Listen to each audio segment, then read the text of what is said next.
Now this problem is a little bit different in terms of finding the dimensions of a rectangular enclosure. This problem says that the perimeter of your rectangular enclosure is 50 yards. Right, so the perimeter is 50. So let's look at this, and that's all they give you. So you can say that this is the width and this is the length. Well, a rectangle has two lengths. I think you guys can see that L here. And it has two widths.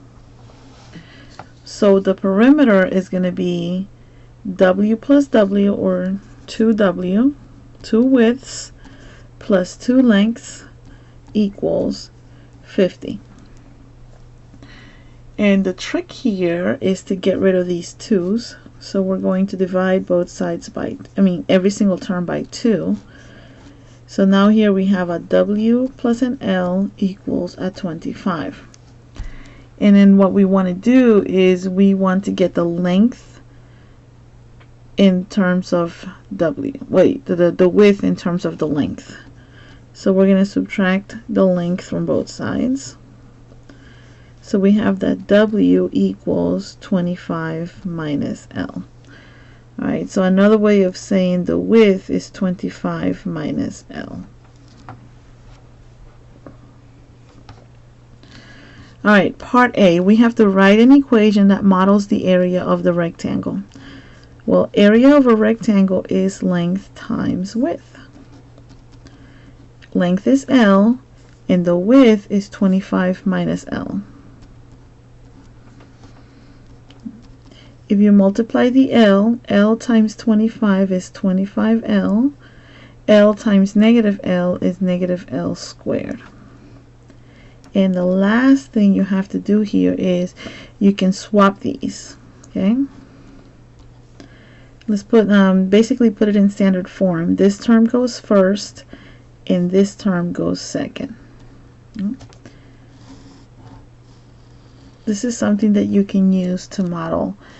And remember, in this case, your input is length and your output is area. Okay? So length, comma, area. And if you want to find the width, then you got to do 25 minus whatever your length is. All right, let's see. So that's A. Let's look at B. What are the dimensions that will produce the maximum area of such a rectangle? So we want to find the length and the width. In order to find, and we also want it to be the maximum. All right, and when it's the maximum, then that means that we're using negative B over 2A. But negative B over 2A is going to be the length. To find the area, we're going to have to plug it in. So right now we just want dimension, so let's find the length. Okay, negative B is opposite B. So negative B is going to be the opposite of the B value, which is a 25, so negative 25, over 2 times A, and A happens to be a negative 1. So that's a positive 12.5. Now remember that negative B over 2A is the length that gives you the max area. So this is your length. And what are we talking about? Yards. Alright, so that's one dimension. How do we find the other one? The width is 25 minus the length. So 25 minus 12.5 gives you 12.5 yards. And that's your width.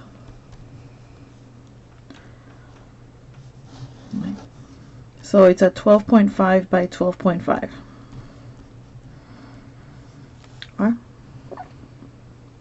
C. What is the maximum area? To find the maximum area, we need to plug in whatever negative B over 2A is into the function. Right? So negative B over 2A is 12.5. So we need to plug in 12.5 into our area function. Alright, so the area is negative L squared plus 25L. We know that negative b over 2.12 is negative b over 2a is 12.5. So we're going to plug in 12.5. And when all is said and done and you type this into the calculator, you should get 156.25 yards squared, because now we're talking about the area. In fact, the max area.